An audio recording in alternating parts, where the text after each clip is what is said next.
ഇവാഞ്ചലിയും അനുദിന സുവിശേഷ വിചിന്തനം. ഈശോയിലെത്രയും സ്നേഹം നിറഞ്ഞവരെ, മാർച്ച് മാസം 25-ാം തീയതി ചൊവ്വാഴ്ച തിരുസഭാ മാതാവിനോട് ചേർന്ന് വിശുദ്ധ ലൂക്കായുടെ സുവിശേഷം 1-ാം അധ്യായം 26 മുതൽ 38 വരെയുള്ള തിരുവചന ഭാഗമാണ് നാം ധ്യാനിക്കുന്നത്.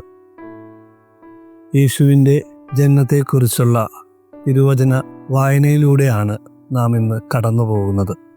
ദൈവകൃപ നിറഞ്ഞവളെ സ്വസ്തി, കർത്താവ് നിന്നോട് കൂടെ എന്ന് പറഞ്ഞുകൊണ്ട് ദൈവത്തിൻ്റെ ദൂതനായ ഗബ്രിയേൽ ദൂതൻ പരിശുദ്ധ അമ്മയുടെ അടുത്തേക്ക് കടന്നു വരികയാണ്.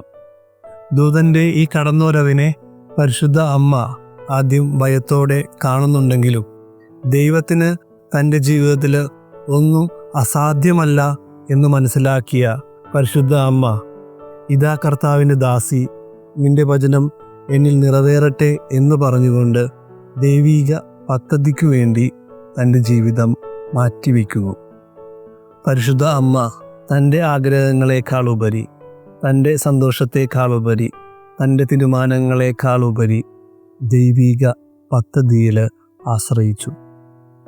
അങ്ങനെ പരിശുദ്ധ അമ്മ ദൈവത്തിൻ്റെ മാതാവായി, ദൈവ കൃപ നിറഞ്ഞവളായി, രക്ഷാകര പദ്ധതിയിൽ പങ്കാളിയായി മാറി.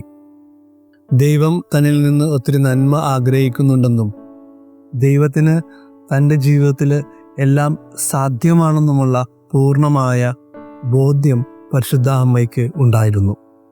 ക്രൈസ്തവരായ നാം പലപ്പോഴും നമ്മുടെ ജീവിതത്തിൽ നമ്മുടെ തീരുമാനങ്ങളനുസരിച്ച്, നമ്മുടെ കണക്കുകൂട്ടലുകളനുസരിച്ച് കാര്യങ്ങൾ മുന്നോട്ട് പോകാത്തപ്പോൾ ദൈവത്തെയും നമ്മുടെ സഹോദരങ്ങളെയും കുറ്റപ്പെടുത്താറുണ്ട്. എന്നാൽ നമ്മുടെ ബുദ്ധിപരമായ നീക്കങ്ങളെക്കാളുപരി, നമ്മുടെ കണക്കുകൂട്ടലുകളെക്കാളുപരി ദൈവിക പദ്ധതിയിൽ ആശ്രയിച്ച് ദൈവാശ്രയ ബോധത്തോടെ ജീവിക്കുമ്പോൾ നമ്മുടെ ജീവിതം ഒത്തിരി അനുഗ്രഹിക്കപ്പെട്ടതായി മാറും. നാം കുറച്ചുകൂടി സന്തോഷമുള്ള മനുഷ്യരായിട്ട് കാണപ്പെടും. പരിശുദ്ധ അമ്മ അനുഗ്രഹിക്കപ്പെടുവാൻ വേണ്ടി ഒന്നും ചെയ്യുന്നില്ല. എല്ലാം ദൈവകരങ്ങളിൽ സമർപ്പിച്ചുകൊണ്ട് പരിശുദ്ധ അമ്മ മാറി നിൽക്കുകയാണ്.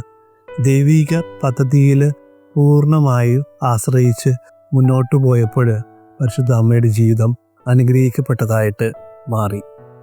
സ്നേഹം നിറഞ്ഞവരെ, ഈ നോൻപ് കാലത്തിലൂടെ നമ്മൾ കടന്നു പോകുമ്പോൾ ദൈവത്തിന് നമ്മുടെ ജീവിതത്തിലുള്ള പദ്ധതി എന്താണെന്ന് തിരിച്ചറിയുവാൻ വേണ്ടി നമുക്ക് പരിശ്രമിക്കാം. ആ ദൈവിക പദ്ധതി അനുസരിച്ച് നമുക്ക് ജീവിക്കാം. എൻ്റെ ജീവിതത്തിലെ ഉയർച്ചയും താഴ്ചയും ദൈവിക പദ്ധതിയാണെന്നും ആ ഉയർച്ചയിലും താഴ്ചയിലും ദൈവത്തിന് എൻ്റെ ജീവിതത്തിൽ ഒത്തിരി പ്രവർത്തിക്കുവാനുണ്ടെന്നുള്ള നമുക്ക് കടന്നു വരാം. നമ്മുടെ ജീവിതത്തെ മുഴുവനായിട്ട് ദൈവകരങ്ങളിൽ, ദൈവിക പദ്ധതിയിൽ സമർപ്പിച്ചുകൊണ്ട് ജീവിക്കുവാൻ വേണ്ടി നമുക്ക് പരിശ്രമിക്കാം. അതിനായി നമുക്ക് ആത്മാർത്ഥമായിട്ട് പ്രാർത്ഥിക്കുകയും ചെയ്യാം. ദൈവം നമ്മെ അനുഗ്രഹിക്കട്ടെ.